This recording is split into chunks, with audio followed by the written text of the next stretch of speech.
नमस्कार, मी रोशना कदम रोशनाज रेसिपीमध्ये तुमचं सर्वांचं स्वागत करत आहे। तर खूप दिवसांनी मी अशी छान अशी रेसिपी तुमच्यासाठी घेऊन आलेली आहे। तर मी अर्धा किलो खव्याचे परफेक्ट आणि प्रमाणबद्ध असे गुलाबजामुन तुम्हाला बनवून दाखवणार आहे। तर रेसिपी शेवटपर्यंत नक्की बघा। तर अशा पद्धतीने रसरशीत गुलाबजामुन मी बनवलेले आहे। 2 तासामध्ये हे गुलाबजामुन तयार होतात। तर सर्वप्रथम इथे मी गॅसवरती एक भांडं ठेवलेलं आहे। तर आपल्याला पाक बनवून घ्यायचा आहे। तर यामध्ये वजनी अर्धा किलो साखर आहे। एक माप मी यामध्ये साखर टाकलेली आहे। त्यानंतर आपण 2 ग्लास पाणी यामध्ये टाकून घ्यायचं आहे।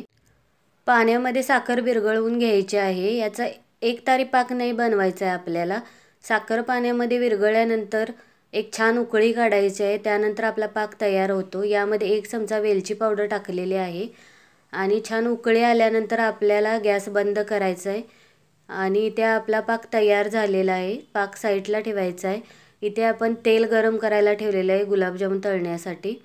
तर ते मंद गॅसवर ठेवलेलं आहे। इथं आपण अर्धा किलो खवा घेतलेला आहे।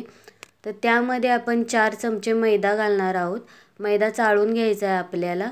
मोठा कोणत्याही चमचा टेबलस्पूनने तुम्ही मैदा घेऊ शकता। तर यामध्ये मी 4 चमचे मैदा टाकलेला आहे। त्यानंतर आपल्याला किंचित एक पाव चमचा सोडा टाकायचा आहे। सोडा टाकताना जपून टाकायचा आहे। थोडा जरी एक्स्ट्रा झाला तर आपले गुलाबजामुन तेलामध्ये फसू शकतात। इथे 1 चमचा तुम्ही मैदा एक्स्ट्रा वापरू शकता, पण त्याच्यापेक्षा जास्त नाही वापरायचा, नाही तर गुलाबजामुन आपले कडक होतात। तर खव्यामध्ये मैदा आणि सोडा आपल्याला एकजीव मिक्स करून घ्यायचा आहे। अशा पद्धतीने आपल्याला खवा मळून घ्यायचा आहे। एक त्याचा सॉफ्ट गोळा आपल्याला बनवून घ्यायचा आहे। तर यामध्ये मी टेस्टसाठी थोडीशी वेलची पावडर टाकलेली आहे। ऑप्शनल आहे, तुम्ही नाही वापरली तरी चालेल। परत एकदा आपण वेलची पावडर टाकल्यानंतर गोळा छान मळून घेतलेला आहे। त्यानंतर आपण याचे मध्यम साईजचे गुलाबजामुन बनवून घेणार आहोत। तुम्हाला आवडेल त्या शेपमध्ये तुम्ही बनवू शकता। तर कुठेही क्रॅक न जाता आपले गुलाबजामुन असे बनवून घ्यायचे आहेत। गुलाबजामुनचे गोळे बनवून घेतलेले आहेत। तर त्यानंतर आपलं तेल गरम झालेलं आहे। त्यामध्ये आपल्याला एक थोडासा पोर्शन टाकून बघायचं आहे की आपला गुलाबजामुन तेलामध्ये फसतो की काय होतो। जर तुम्हाला वाटलं की हे तेलामध्ये पीठ फुटत आहे तर आपण थोडासा मैदा त्यामध्ये ॲड करू शकतो। तर इथे आपले पीठ काही फुटलेलं नाही आहे आणि आपलं तेलही छान गरम झालेलं आहे। त्यामध्ये मी एक एक करून गुलाबजामुन सोडून घेतलेले आहेत। खूप जास्त आपल्याला यामध्ये नाही टाकायचं आहे। ॲट अ टाईम आपल्याला 10 ते 12 गुलाबजामुन यामध्ये टाकायचे आहेत। त्यानंतर पहिल्यांदा आपण गुलाबजामुन टाकल्यानंतर हलवायचं नाही अजिबात त्यांना।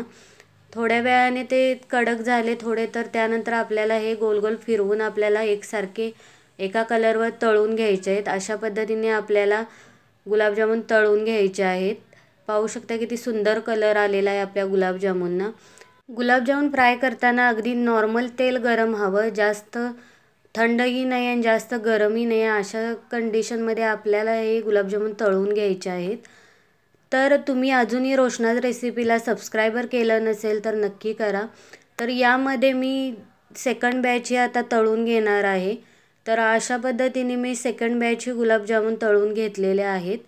तर आपला पाक गुलाबजामुन त्यामध्ये टाकताना इथे नॉर्मल गरम हवा, तर त्यामध्ये आपण गुलाबजामुन टाकून घ्यायचे आहेत। अशा पद्धतीने मी गुलाबजामुन टाकून घेतलेले आहेत। पाहू शकता किती सुंदर आपले गुलाबजामुन तयार झालेले आहेत।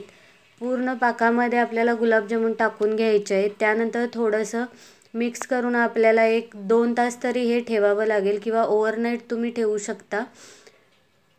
तर अशा पद्धतीने मी गुलाबजामुन मिक्स करून ठेवलेले आहेत पाकामध्ये। तर आपल्याला झाकून साईडला ठेवायचे आहेत। 2 तासाने पाहू शकता की ते आपले गुलाबजामुन तयार झालेले आहेत। गुलाबजामुनने पाक ॲब्सॉर्ब केलेला आहे। तर पाहू शकता किती सुंदर आपले गुलाबजामुन तयार झालेले आहेत। तर रेसिपी कशी वाटली नक्की सांगा। इथे आपला सॉफ्ट गुलाबजामुन तयार झालेला आहे। रेसिपी आवडल्यास लाईक करा, शेअर करा आणि सबस्क्राईब करायला विसरू नका। धन्यवाद।